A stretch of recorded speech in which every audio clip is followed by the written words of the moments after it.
Baik, selamat pagi dan salam sejahtera untuk kita semua. Salam sehat. Perkenalkan, nama saya Nikodemus.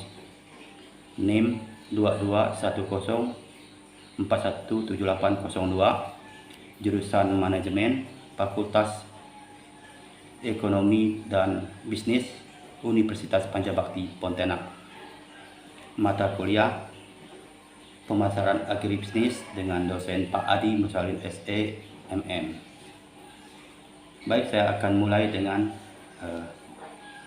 membahas ringkasan atau menyampaikan ringkasan video yang membahas mengenai sistem pemasaran pertanian dan manajemen pemasaran. Yang pembicaranya adalah Ibu Amelia Haris Nasution, SP MSI. Adapun topik utama yaitu mengenai sistem pemasaran. Terkadang konsumen ingin mengetahui atau tergugah ingin mengetahui bagaimana mengenai banyaknya produk yang ditawarkan di pasar atau di swalayan atau di supermarket. Karena mereka ingin mengetahui bagaimana perpindahan produk dari asalnya ke toko tempat produk itu dipasarkan. Proses yang mengakibatkan aliran produk melalui suatu sistem pemasaran dari produsen ke konsumen tersebut, itulah yang disebut dengan pemasaran. Sekarang saya membahas mengenai sistem pemasaran pertanian dan manajemen pemasaran. Tapi terlebih dahulu saya akan sampaikan bahwa apa itu pemasaran. Pemasaran dapat diartikan terhadap aliran produk secara fisik dan ekonomi dari produsen melalui pedagang pentara ke konsumen. Dalam kita menyalurkan produk, maka kita harus mengetahui jejak penyaluran produk atau barang dari produsen ke konsumen terakhir, sehingga kita tahu saluran apa yang kita gunakan. Jenis saluran yang kita pilih itu sangat tergantung pada jenis dan kerumitan saluran pemasaran. Saluran pemasaran itu berbeda-beda sesuai dengan komoditi yang kita pasarkan. Selain itu juga kita mengetahui atau mengenal yang namanya peningkatan kegunaan atau utilitas. Pemasaran diawali dengan penyaluran berbekal usaha dari pengusaha tani, diteruskan dengan produk bahan baku pada tingkat pengusaha tani dan untuk mencapai puncak dengan produk terakhir yang tingkat yang diinginkan oleh konsumen. Di dalam pemasaran juga kita mengenal istilahnya efisiensi pemasaran. Efisiensi pemasaran digunakan dalam menilai prestasi kerja atau performa dan dalam proses pemasaran. Tujuan atau maksud dari efisiensi pemasaran untuk menghitung peningkatan rasio pengeluaran atau keluaran dan masuk yang dapat dicapai melalui keluaran tetap konstan sedang masukan mengecil.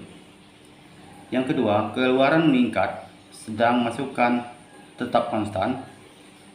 Ketiga, keluaran meningkat dalam kadar yang lebih tinggi ketimbang peningkatan masukan. 4. Keluaran menurun dalam kadar yang lebih rendah ketimbang penurunan masukan.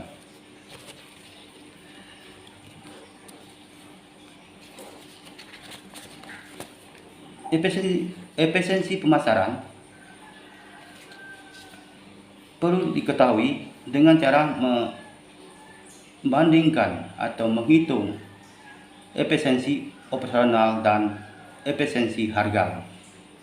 Di mana efisiensi operasional diukur dengan rasio keluaran pemasaran terhadap masukan pemasaran. Jadi tolak ukurnya adalah berkaitan dengan kegiatan fisik pemasaran tersebut.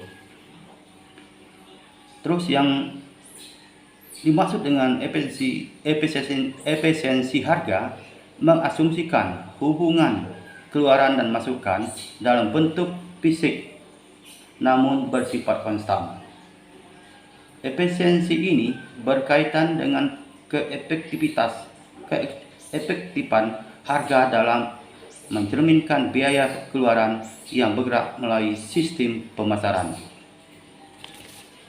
Di dalam pemasaran juga kita mengetahui atau mengenal ada 3 fungsi-fungsi pemasaran.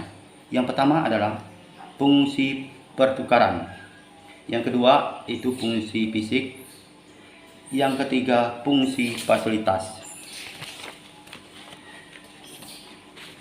Adapun tujuan atau maksud dari fungsi-fungsi tersebut ialah untuk kita mengetahui berapa biaya pemasaran yang kita keluarkan, dan ini sangat bersinggungan dengan manajemen pemasaran. Sementara manajemen pemasaran di dalam perusahaan agribisnis adalah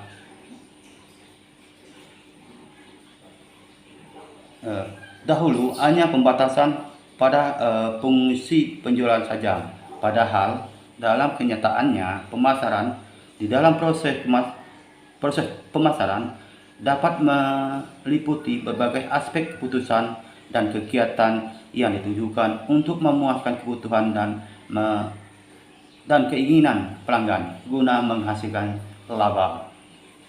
Dahulu, pemasaran dianggap sebagai usaha penjualan atas apa yang dimiliki.